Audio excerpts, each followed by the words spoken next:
Alright, guys, I'm back with another chapter in Judges. We're in Judges chapter 4, where the header reads, Third period, Deborah and Barak. Deborah becomes Israel's judge. I'm going to get right into it. After Ehud's death, the Israelites again did evil in the Lord's sight. So the Lord turned them over to King Jabin of Hazor, a Canaanite king.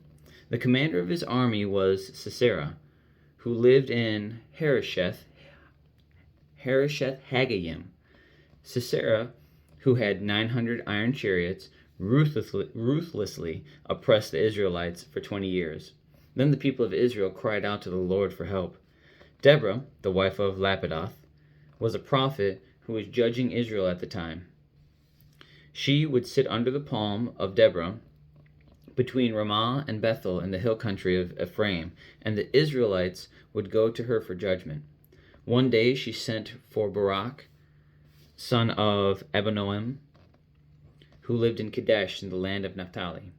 She said to him, "This is what the Lord, the God of Israel, commands you. Call out 10,000 warriors from the tribes of Naphtali and Zebulun at Mount Tabor, and I will call out Sisera, commander of Jabin's army, along with his chariots and warriors, to the Kishon River. There I will give you victory over him." Barak told her, "I will go, but only if you go with me." "Very well," she replied, "I will go with you. But you will receive no honor in this venture, for the Lord's victory over Sisera will be at the hands of a woman." So Deborah went with Barak to Kadesh. At Kadesh, Barak called together the tribes of Zebulun and Naphtali, and 10,000 warriors went up with him. Deborah also went with him. Now Heber, the Kenite, a descendant of Moses' brother-in-law, Hobab, had moved away from the other members of his tribe and pitched his tent by the oak of Zananim near Kadesh.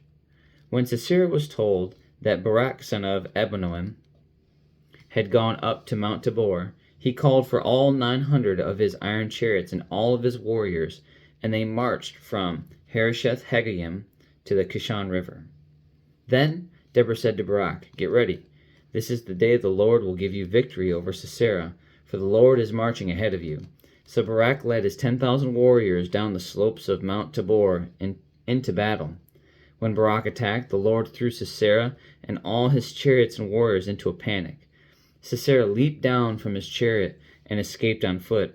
Then Barak chased the chariots and the enemy army all the way to Harosheth Haggayim, killing all of Sisera's warriors. Not a single one was left alive. Meanwhile, Sisera ran to the tent of Jael and the wife of Heber, the Kenite, because Heber's family was on friendly terms with King Jabin of Hazor. Jael went out to meet Sisera and said to him, "Come into my tent, sir. Come in, don't be afraid." So he went into her tent, and she covered him with a blanket. "Please give me some water," he said. "I'm thirsty." So she gave him some milk from a leather bag and covered him again. "Stand at the door of the tent," he told her. "If anybody comes and asks you if there is anyone here, say no." But when Sisera fell asleep from exhaustion, Jael quietly crept up to him with a hammer and tent peg in her hand. Then she drove the tent peg through his temple and into the ground, and so he died. When Barak came looking for Sisera, Jael went out to meet him. She said, "Come, and I will show you the man you are looking for." So he followed her into the tent and found Sisera lying there dead, and the tent peg through his temple. So on that day Israel saw God defeat Jabin the Canaanite king. And from that time on, Israel became stronger and stronger against King Jabin until they finally destroyed him. Well, that is the end of chapter 4. And I guess I should say first things first. William didn't get to join me today, my son. It got a little late, and I do these no matter the time. And while I want to make sure I show him the importance of that, Mom had already told him, and we had kind of already made those expectations that he needed to be in bed. So he didn't get to join me this evening. I'm recording this a little bit later than I normally do. Had kind of a busier day. And so there's that.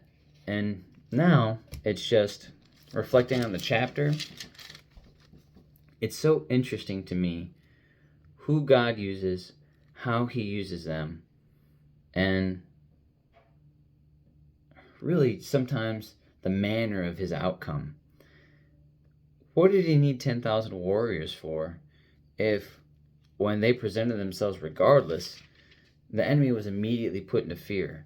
I think it's so interesting that the flesh, the part of us that wants to make sense of everything, would think, oh no, the more men you have, this would be the outcome, whether it's win or lose. And a lot of the greatest tacticians use those numbers and try to create some type of equation for victory. And it does. That there's certain aspects of warfare that are best practices. And being a soldier, I've been exposed to some of the ideologies. Obviously, I haven't seen it all put into practice and things like that. But it's super interesting to me that that is the case, but that's not how God operates. In fact, he could care less about that stuff, which makes it more interesting because there's just this case to where God says it'll be, it will simply be. And sometimes to that very point, just because of my understanding, while I'm super thankful that I serve such a mighty God, a lot of the times I find myself confused and frustrated. And I know that that's because I seek understanding. And I know for an additional reason, and that means that I have a lack of faith, that I just simply desire to know, and my force to simply have faith kind of frustrates me. And I know that that's something that I'm battling with my own flesh and spirit. But as I reflect on that, it's just super important that I continue to do these Bible studies, and I understand how unique God's love is, and the unique path that all of us have in just our walk with him. And so I'll end it with that little reflection. Thanks for joining me again. I always appreciate the fellowship, everybody. I hope you have a good night. God bless. I love you. Jesus loves you.